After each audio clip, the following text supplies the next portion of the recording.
Un feu d'artifice de l'art chorégraphique, c'est ce que nous propose pour la saison 2014-2015 les ballets de Monte-Carlo avec l'Académie Princesse Grace et le Monaco Dance Forum.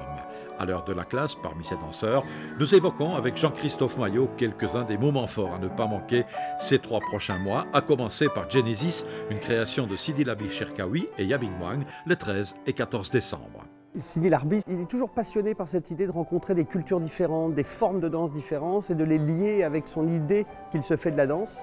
Là, c'est un spectacle qu'il a fait avec un Chinois et une Chinoise, qui est un spectacle assez magnifique, évidemment toujours sur cette idée de rencontrer les autres, de partager avec les autres, avec cette qualité particulière du mouvement qu'il y a chez Sidi Larbi Cherkaoui. Les musiciens chinois sont sur scène, live, donc il y aura une musique live. C'est vraiment un très très beau spectacle.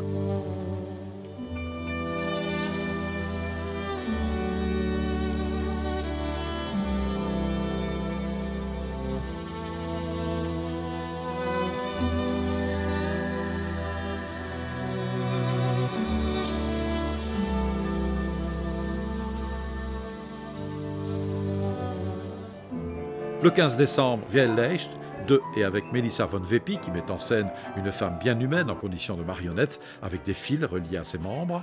Et le 16 décembre, une création de Maggie Marin. C'est la chorégraphe française dont on peut dire que son intégrité est totalement indiscutable et son travail est radical. Évidemment qu'il est plus difficile d'accès que certaines pièces, mais c'est très important toujours, je tiens à le faire, de continuer à montrer à Monaco qu'on n'est pas fermé à des formes beaucoup plus avant-gardistes de danse. Et je crois que Maggie là vient de faire une pièce assez étonnante avec une musique techno qui est assez forte. Le 17 décembre, la compagnie La Véronale, qui a choisi la ville de Sienne pour mener une réflexion sur le corps humain. Le 18 décembre, Emmanuel Gatt dans une création intitulée Plage romantique. Et le 19, 20 et 21 décembre, l'événement de cette année, la venue à Monaco du ballet du Bolchoï avec la mégère apprivoisée de Jean-Christophe Maillot.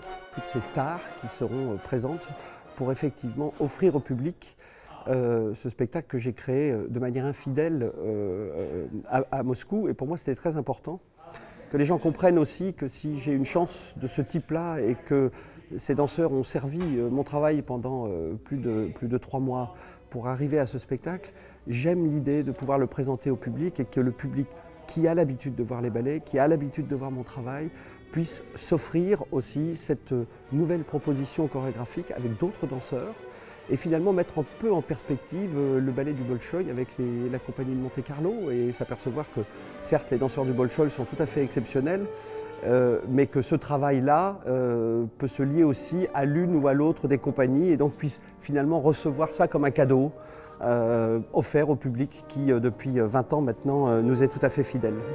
Nous terminerons l'année 2014 à la recherche d'une jeunesse éternelle et d'une vie de plaisir avec les ballets de Monte-Carlo et le Faust de Jean-Christophe Maillot.